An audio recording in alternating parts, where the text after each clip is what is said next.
হাজী দানিশ বিজ্ঞান ও প্রযুক্তি বিশ্ববিদ্যালয়ের ছাত্র সুমনের বাবা ঠাকুরগাঁয়ের হরিপুর উপজেলার জাদরণী বাজারের হোটেল ব্যবসায়ী মোজাম্মেল গত 18/5/2025 তারিখে নিহত হন। পরবর্তী তার আপন ভাইসহ কয়েকজনের উপর মোজাম্মেলকে হত্যার অভিযোগে আদালতে মামলা করেন। অন্য ভাইকে হত্যার অভিযোগ, অন্য ভাইয়ের এই স্বাভাবিক মৃত্যু না পরিকল্পিত হত্যাকাণ্ড এই বিষয়ে তদন্ত চলমান। ঘটনাটি এলাকায় তোলপাড় সৃষ্টি করেছে। বিস্তারিত ভিডিও চিত্রে।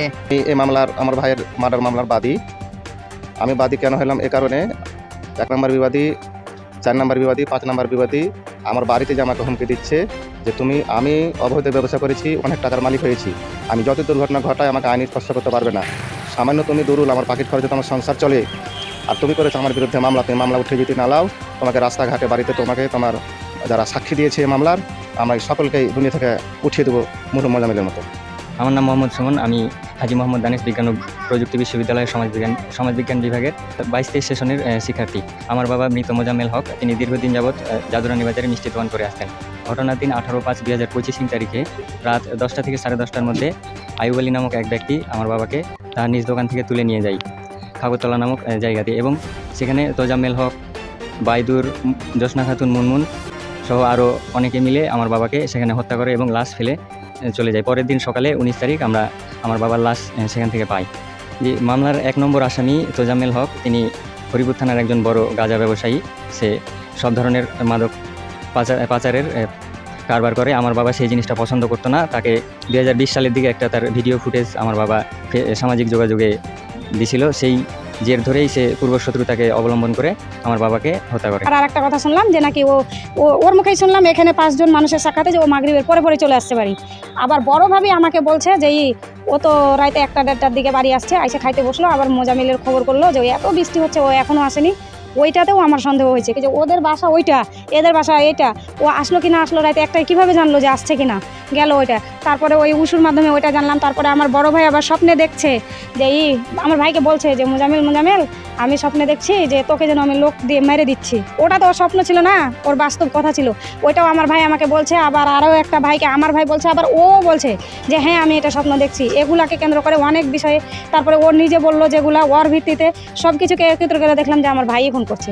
ওকে নাই গেছিলাম, আমরা বারবার এগুলা নোট করছি কি যে এটা শুনছি, ওইটা শুনছি, এটা জানছি, ওটা জানছি। আমাদের রাত সাক্ষী আছে, আমাদের মামলা নেন, থানা আমাদের মামলা নেয়নি। ইউডি মামলা হয়েছে, তোমাদের রিপোর্ট না আসা পর্যন্ত কোনো মামলা আমরা নেব না। তখন আমরা অপেক্ষা করতে করতে শেষ পর্যন্ত তখন আমরা কোর্টে গিয়ে মামলা করলাম। অনেক চেষ্টা করছি থানায় করার, নেয়নি মামলা। দেখে আসলাম সকালবেলা, লাশ দেখে আসার পরে আমি কিন্তু এদিক থেকে কিন্তু মহিলা পুরুষ যাও এখানে গ্যাঞ্জাম শুরু করছে। এখান থেকে কিন্তু লোকজনকে পাঠাই দিচ্ছি আর কি ধীরে ধীরে। এই পাঠানোর পরে তখন যায় লাশ এখান থেকে পুলিশ উঠাই নিয়ে গেলো তখন আমি এখান থেকে শুনলাম কি থানায় যেতে হবে। থানা গেলাম, থানাতে শুনলাম কি পোস্টমর্টম তো হোক, এভাবে করে চলে আসলাম। দিয়ে তখন আমি আমার কাজ করতেছি, বুঝে ঘর করতে হবে, ঘরের জন্য একটু কাদা করতেছি, নিজে একটু খোলা যায়। সন্দেহ তো আমারই পুরো সন্দেহ এই জন্যই যে আমি যখন ওই যে করে বাস কাটি, ওকে আমি দিয়েছিলাম কাপড় কিনতে, আমি দিয়েছিলাম। কেউ পুরুষের লোক ছিল না, কারণ যে কাজের সময় ধান কাটাকাটির সময় ছিল, ওকে পাইছিলাম, ওকে দিয়েছিলাম। ওকে যে ওজন কাপড়টা কিনে নিয়ে আসার পর আমার হাতে দিচ্ছে আর বলতেছে কি ভাই আলতা আপনার কি একটা কথা শুনলাম, শুনবি কি? তো আমাকে বিআই বেলা 12টার সময় ঘুম থেকে উঠলো, উঠার পরে ফোন দেখে বলতেছে কি বিআই আমি এটা কী দেখলাম।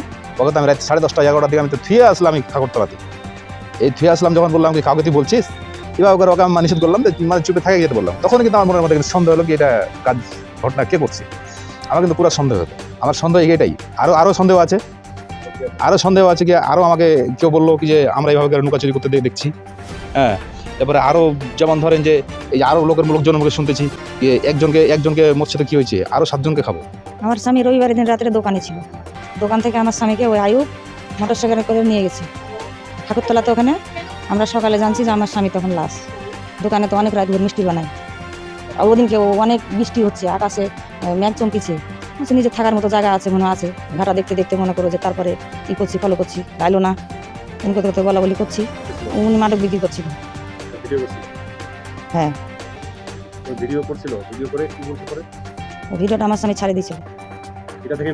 এটা থেকেও আর ইস্যু। কিন্তু যেদিন আমার স্বামী মারা গেছে সেদিন তো আমরা সন্দেহ কিছু করতে পারিনি। ও তো আমার সাথে মিশুক, এমন ঘনিষ্ঠতা আমার সাথে অনেক চলাফেরা। আমি কেমন করে তখন আর সন্দেহ করবো? পরে কিন্তু ইস্যুগুলো মানে যে মানুষে দেখছে, পাইছে, শুনছি, জানছি। তারপর দিনে 2-1 দিন পরে সব কিছু কিন্তু প্রমাণ বাইরে হয়ে গেল। ওদিনকে আর কিছু বলতে পারিনি আমরা।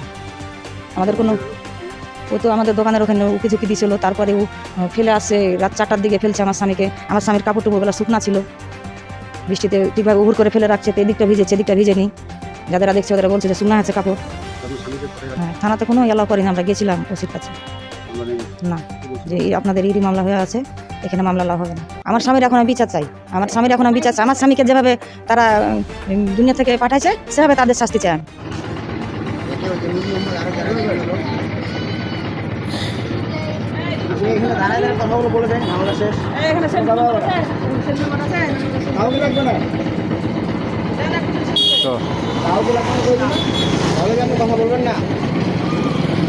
কথা বলবে না, নাকি আমাদের সামনে এখন বলবো না? ঠিক আছে, ক্লোজ কর।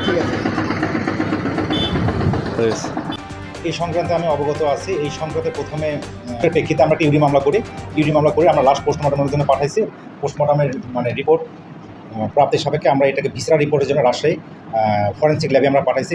ফরেন্সিক ল্যাব থেকে আসার পরে আমরা পরবর্তীতে জানতে পারবো, বুঝতে পারবো ঘটনাটা কীভাবে ঘটছে।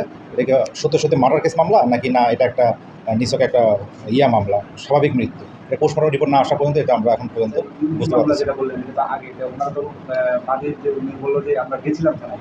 না। ওরা পরে আসছে, প্রথমে তারা আসছিল, তারা তো লাস্ট পোস্টমর্টমই করা হবে না, লাস্ট তো পোস্টমর্টম করতে চায় না। তখন তো আমরা একটা অভিযোগ পাইছি তাদের কাছ থেকে, পাইটা ইউডি মামলা করছি। ইউডি মামলার প্রেক্ষিতে আমরা, তারাও তো জানে না আনসিন, তারা তো জানে না ঘটনা কীভাবে হয়েছে।